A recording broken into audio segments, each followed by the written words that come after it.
আসসালামু আলাইকুম। দেখছি নে রাত্রে 11টা বাজে বাড়ি হলে লইছে 11টা 10-এ। তো এনে শাশুড়ি আমারে লইয়া একলগে বইয়া খাইতেছি। অনেক বউরা আছে লাইতে খাওয়া নাই না দেয়নি বাড়িওয়ালারা।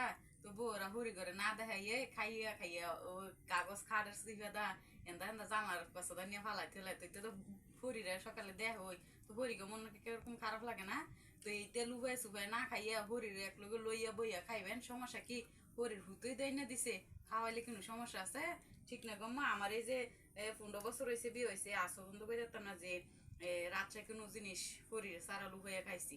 আমার শাশুড়িও যে যে যেটা আনছে আমার দিয়া খাইছে, আমিও খাইছি। ঠিক আছে, আমরা আঙ্গুর মধ্যে কিনু লুফা সুফি নেই। এনা আম্মা খান, আমি খাই দে। আমার তো খাওয়া লাগবে না, আমি খাইতারি। খান খান। আগো না আগো। আর এমকা করে কই লইবা নাকি বড় তো খাইতেই গো, বুঝে না কিচ্ছু। আমার লুবাইয়া খাইলে আমার আত্মাটা হয়েছে তগা তো লুবাইয়া খাইলে আল্লাহ দেখতো না, ঠিক আল্লাহ দেখবো নি।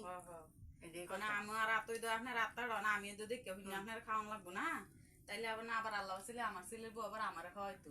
আমি যেমন কর্ম করবো এমন ফল হইব, আমি ঠিক না মা?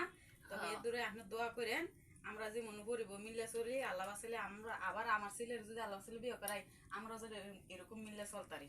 তো সবাই দোয়া করবেন আপনারা, বুঝিনি আমার শাশুড়ি বউ মন লাগিয়ে খালি কই লইব না বইনে লেগে দোয়া করন লাগবো।